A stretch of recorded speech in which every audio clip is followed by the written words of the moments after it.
ಭೀಮ್ ಧ್ವನಿ ನ್ಯೂಸ್ಗೆ ಸ್ವಾಗತ. Kalaburagi breaking news. ಲಂಚದ ಜೊತೆಗೆ ಸೀರೆ, ಪ್ಯಾಂಟ್ ಹಾಗೂ ಚಪ್ಪಲಿಗೂ ಬೇಡಿಕೆ ಇಟ್ಟಿದ್ದ ಸಹಾಯಕ ಸರ್ಕಾರಿ ಅಭಿಯೋಜಕರೊಬ್ಬರು ಲೋಕಾಯುಕ್ತ ಪೊಲೀಸರ ಬೆಲೆಗೆ ಬಿದ್ದ ಘಟನೆ ಕಲಬುರಗಿಯಲ್ಲಿ ನಡೆದಿದೆ.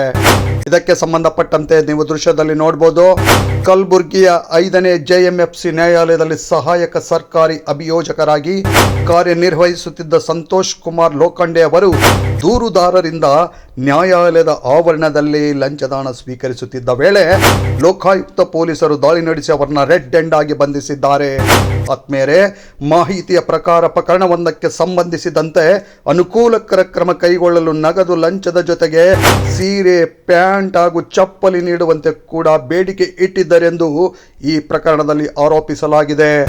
ದೂರುದಾರರು ಈ ಕುರಿತು ಲೋಕಾಯುಕ್ತ ಅಧಿಕಾರಿಗಳಿಗೆ ಮಾಹಿತಿಯನ್ನು ನೀಡಿದ ಹಿನ್ನೆಲೆಯಲ್ಲಿ ಈ ಒಂದು ಪ್ರಕರಣಕ್ಕೆ ಬಲೆ ಬೀಸಲಾಗಿತ್ತು. ಇದನ್ನು ನೀವು ದೃಶ್ಯದಲ್ಲಿ ಕಾಣಬಹುದು. ಯೋಜನೆಯಂತೆ ದೂರುದಾರರು ನ್ಯಾಯಾಲಯದ ಆವರಣದಲ್ಲಿ ಲಂಚದ ಹಣ ನೀಡುತ್ತಿದ್ದಾಗಲೇ ಲೋಕಾಯುಕ್ತ ಅಧಿಕಾರಿಗಳು ದಾಳಿ ನಡೆಸಿ ಆರೋಪಿಯನ್ನು ವಶಕ್ಕೆ ಪಡೆದು ಮುಂದಿನ ಕಾನೂನು ಕ್ರಮಕ್ಕೆ ಕೈಗೊಂಡಿದ್ದಾರೆ. ಈ ಘಟನೆ ನ್ಯಾಯಾಂಗ ವಲಯದಲ್ಲಿ ಭಾರೀ ಚರ್ಚೆಗೆ ಕಾರಣವಾಗಿದ್ದು, ಪ್ರಕರಣದ ಕುರಿತು ಲೋಕಾಯುಕ್ತ ಪೊಲೀಸರು ಹೆಚ್ಚಿನ ತನಿಖೆ ನಡೆಸುತ್ತಿದ್ದಾರೆ. ತಮಗೆ ಹೆಚ್ಚಿನ ಅಪ್ಡೇಟ್ಗಳಾಗಿ ನಮ್ಮೊಂದಿಗೆ ನಮ್ಮ ಭೀಮ್ ಧ್ವನಿ ನ್ಯೂಸ್ನೊಂದಿಗೆ ಸಂಪರ್ಕದಲ್ಲಿರಿ.